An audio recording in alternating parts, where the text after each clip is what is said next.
Dans l'épisode du 8 février de Demain nous appartient, Charlie décide de partir au Canada du jour au lendemain pour aller, comme prévu, suivre sa formation. Quand elle l'annonce à Nathan, elle explique que l'idée de croiser François et Soisic ensemble est trop dure à supporter.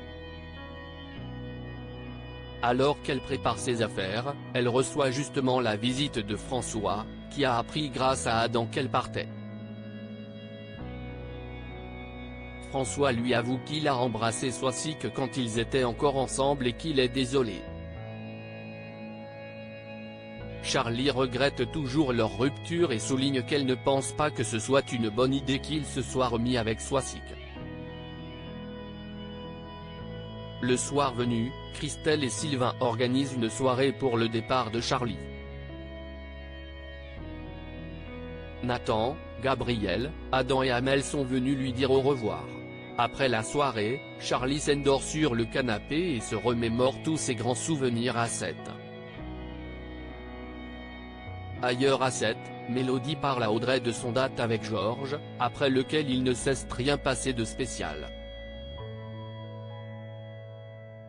Audrey l'encourage à passer la seconde puis Mona essaie encore une fois de savoir ce qu'il se passe.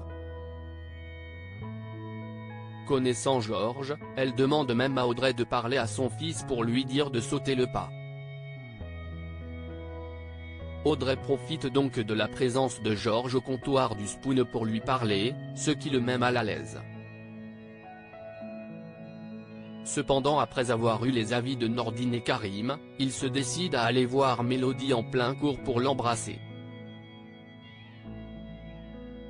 Enfin côté enquête, le dénouement approche. À l'hôpital, Cécile explique à Martin comment elle s'est fait enlever puis retrouvée attachée dans une cave. Confirmant ce que Gilles lui a dit, elle précise que son ravisseur avait une cagoule et un appareil pour modifier sa voix. Quand il est question de son ex-mari, Cécile explique cependant qu'elle doute grandement qu'il puisse être coupable. Et en effet, Martin ajoute qu'il a disparu depuis 2 semaines. Qui est le ravisseur de Cécile? De son côté, Karim est sur les lieux de la séquestration de Cécile où il tente d'y voir plus clair. La maison appartient à un couple espagnol absent depuis plusieurs mois et les analyses des prélèvements effectués dévoilent que seules leurs empreintes ADN sont présentes.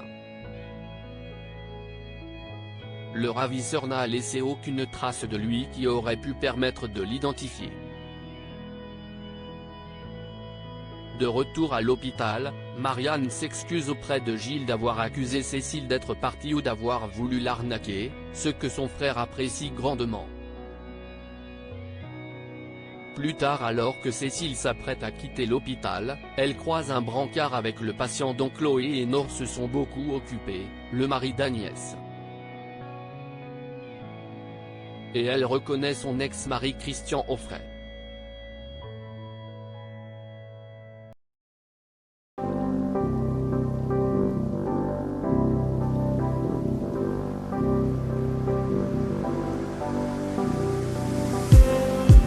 Just